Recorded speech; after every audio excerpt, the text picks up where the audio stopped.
Hey, welcome to the daily life of a motion designer. Topography is always an important part of the advanced syllabus in After Effects. Today, I want to show you one of the simplest way to create topography like this. First, let's start our journey with a website like creativemarket.com. This site contains many posters and presentations. I start browsing by searching for sports fonts to find a suitable presentation. This one catches my eye, so I select one of the posters from the product presentation, a simple one like this, and take a screenshot. In the second step, create a new folder and rename it to My Projects. Inside this folder, create another folder and name it Assets or Footage. I place all the photos, images, and anything else I might need for my project into this folder. Now, open After Effects and import the poster you downloaded a few minutes ago by hitting Ctrl-I or Command-I. Create a new composition by clicking Ctrl-N or Command-N. Set it to Full HD and 10 seconds long. Place the photo into the new composition and enlarge it slightly. By holding the Shift key, I fit the image. I want this image to be used as a pattern for my typography, and I want the image to stay still. Select the text tool and write the exact text from the image. Roll, Thunder, and Soccer Player text. Place these texts and return to Font Tools and Setting. There are several font websites that we can use. TheFonts.com is one of the most popular fonts websites, along with 1001fonts.com. Find similar fonts, download them, and install them. Remember to pay attention to the licenses for each font. Now return to After Effects. Select the text, then select the character panel and choose your suitable font. Roboto in black style, which is the boldest type of this font, looks good to me. Increase the font size to around 255, then place it. For Thunder, use the same Roboto font in black style and set the size to 255. For this third text, I need handwritten font, so I select the font and uncheck the capital button for the best result. I choose another font, such as a Sign Painter, and increase the size to around 150. Now it's time to design the last part of the scene. Hit Ctrl-T or Command-T and write the text. Change the font to Roboto, maybe medium or light style, which looks better. Remember to check the capital button for this text. Reduce the size. Place the text. Duplicate it and put it below. Again, reduce the size of the second text. Place it and edit it by double-clicking the T icon beside the text layer. Adjust the size and the style for the best result. The next step is to create the box. Click on the rectangle shape to create a box layer. I don't need a fill, so disable the fill and add a stroke instead. Change the stroke size to 3 pixels. I can see a space in the middle of the box.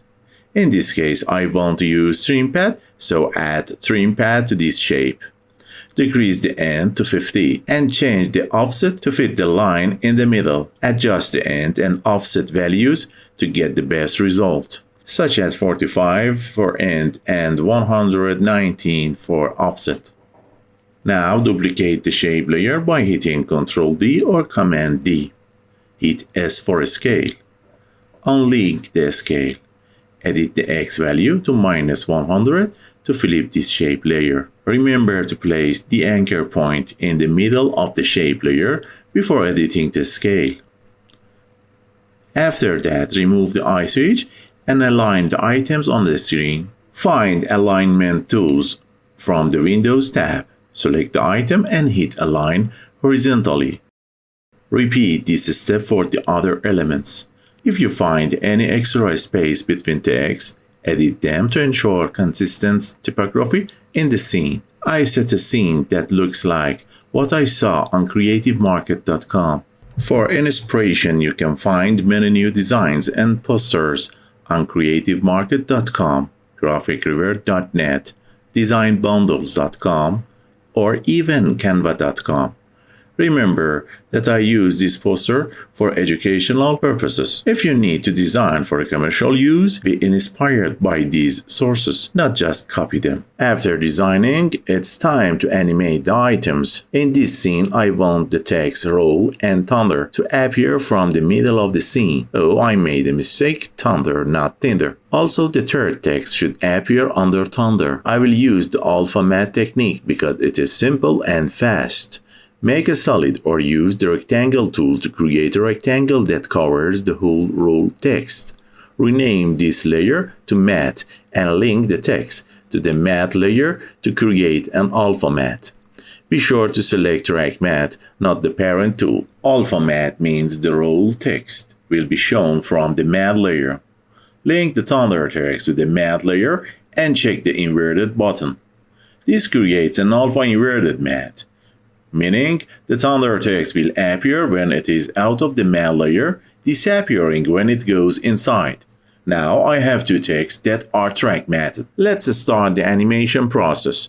Select both text layer and hit P for position. Place the indicator at the 1 second mark and create a keyframe.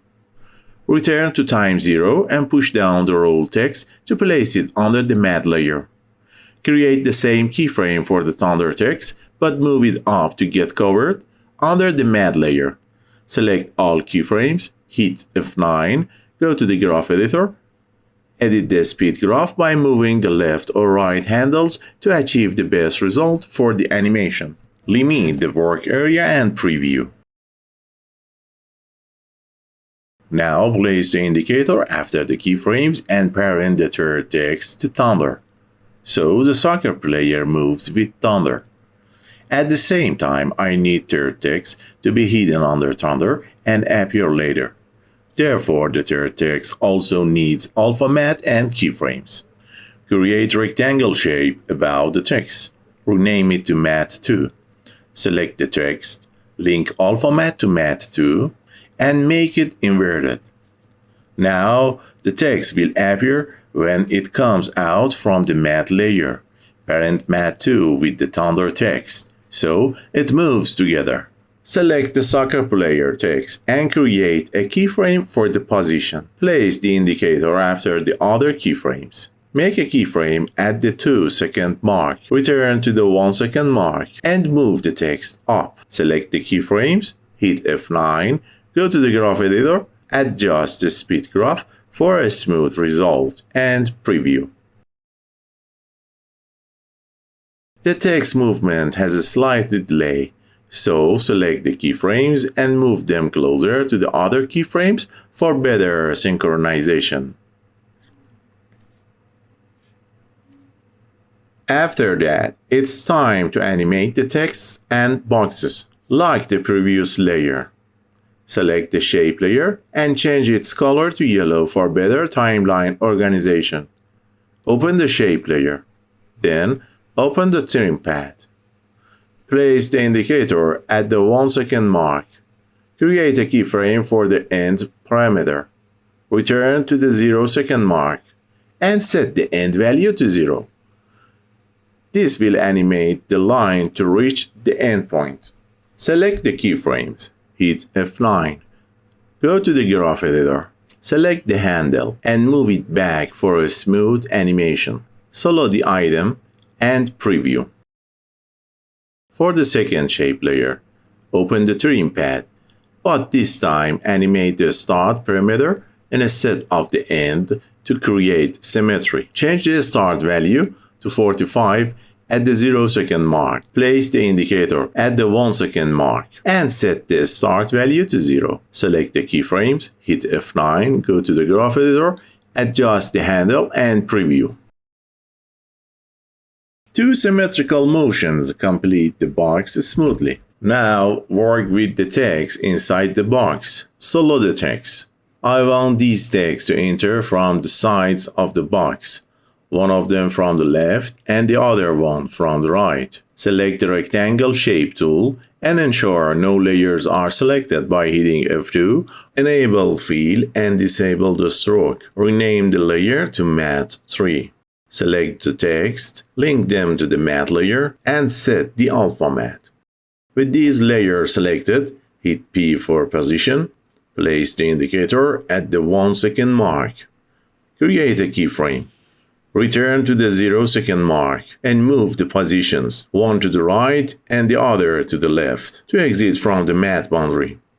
Select the keyframes, hit F9, go to the graph editor, adjust the graph, and preview. This part requires timing tweaks. The text should enter as the box is forming. Move the layers and keyframes to align with the box formation. Create a gap between the shapes and the text layers to show sequence in the animation. Avoid having animations appear simultaneously. Select all layers of this part and change their color to yellow for better organization. Uncheck the solo layers and review the whole scene. It's better to show the first part and then start the yellow layers after a short delay. When the soccer player text appears, the yellow layers should start moving. Move them in the timeline to synchronize. Preview the scene to check the consistency. For the background, unlock all layers and delete the initial screenshot. Go to the project panel, create a new folder, name it Page, and move the photos into this folder. Double-click an empty space in the project panel to import your prepared background images. Move them into the pick folder. Select the best photo. Drag and drop it into your timeline. Place it under the other layers. Adjust the photo size by scaling down. Edit the background by selecting the layer. Add the tritone effect from the Effect and Preset panel. Adjust the midtone. Find the Texturize effect to add texture to the background. In the project panel, locate a texture file. Drag and drop it into the timeline under the layers and hide its visibility. Select the background layer, go to the Effect control, choose the Texturize layer, select the texture layer to see the effect. Set the texture placement to fit the layer. You can disable the tritone effect to compare results. Remember to enable motion blur for all keyframe layers. Download this project file from the description below. If you like these tutorials, subscribe and hit the bell for updates on new tutorials and news. Your comments and feedbacks are always appreciated. Thanks for watching and have a nice day until the next daily life of a motion designer.